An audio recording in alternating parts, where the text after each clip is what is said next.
तो हम ये क्वेश्चन देख चुके हैं, लेकिन हमने आंसर नहीं निकाला था उस टाइम पे, इसका बस केसेस ही देखे थे कि कौन कौन से केसेस हो सकते हैं। तो यहाँ हम देखते हैं आंसर क्या होगा इसका। तो यहाँ दो स्टेटमेंट्स हमें दिए हुए हैं। तो फर्स्ट स्टेटमेंट में बोला गया है ऑल पेन्स आर बुक्स। तो ये जो छोटा वाला सर्कल है ये हमने पेन वाला सर्कल बनाया था, और बड़ा वाला सर्कल हमने बुक वाला सर्कल बनाया था। तो क्योंकि बोला गया है ऑल पेन्स आर बुक्स, तो ये जो पेन वाला सर्कल है ये पूरी तरह से इस बुक वाले सर्कल के अंदर होगा। नेक्स्ट स्टेटमेंट में हमें बोला गया है no chair is a pen. तो इसके लिए हमने 3 केसेस बनाए थे, 1, 2 एंड 3। ये जो ग्रीन कलर है इससे हमने चेयर्स मार्क की थी, चेयर वाले सर्कल हैं ये ग्रीन वाले। तो 3 केसेस इसके हमने बनाए थे। तो इसमें हमें जो बोला गया है no chair is a pen, तो ये जो पेन और चेयर वाला सर्कल है ये दोनों एक दूसरे से एक्सक्लूडेड होंगे। तो इसके 3 केसेस बन रहे हैं। जब चेयर और बुक्स, कुछ चेयर्स बुक से ओवरलैप कर रही हैं, इसका मतलब फर्स्ट केस में हम देख रहे हैं कि कुछ चेयर्स ऐसी हैं जो कि बुक्स हैं लेकिन कोई भी चेयर पेन नहीं है। सेकंड केस में ऐसा हो रहा है कि सारी ही चेयर्स बुक हैं लेकिन कोई भी चेयर पेन नहीं है, जो कि क्वेश्चन में हमें दिया हुआ है वो फुलफिल हो रहा है। थर्ड केस में ऐसा हो रहा है कि कोई भी बुक चेयर नहीं है और कोई भी पेन तो चेयर है ही नहीं। तो थर्ड केस बिल्कुल दोनों से ही एक्सक्लूडेड है। तो हम कंक्लूजन्स में देखते हैं कौन सा कंक्लूजन इसे फॉलो कर रहा है। तो फर्स्ट में हमें बोला गया है ऑल चेयर्स आर बुक्स।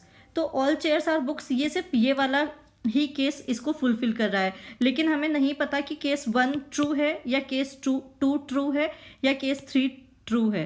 तो हम नहीं कह सकते कि सारी ही बुक्स चेयर हैं या नहीं है, तो इसलिए फर्स्ट कंक्लूजन हमारा यहाँ पर फॉल्स हो जाएगा।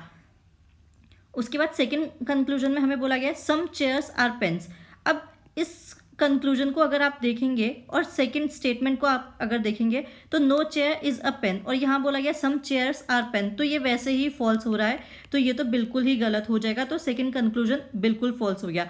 तो यहाँ से हमने ए को एलिमिनेट कर दिया और बी को भी एलिमिनेट कर दिया है। अब थर्ड में बोला गया ऑल बुक्स आर चेयर्स। तो ऑल बुक्स आर चेयर्स, तो अब यहाँ पर कुछ पेन ऐसे हैं जो कि बुक हैं, तो अगर सारी ही बुक्स चेयर्स हो गई तो वो पेन भी चेयर होंगे जो कि बुक्स हैं, तो इसलिए ये भी फॉल्स होगा। तो ये भी हमारा ट्रू नहीं होगा। तो कंक्लूजन 3 भी फॉल्स है, तो ये सी भी हमारा एलिमिनेट हो गया।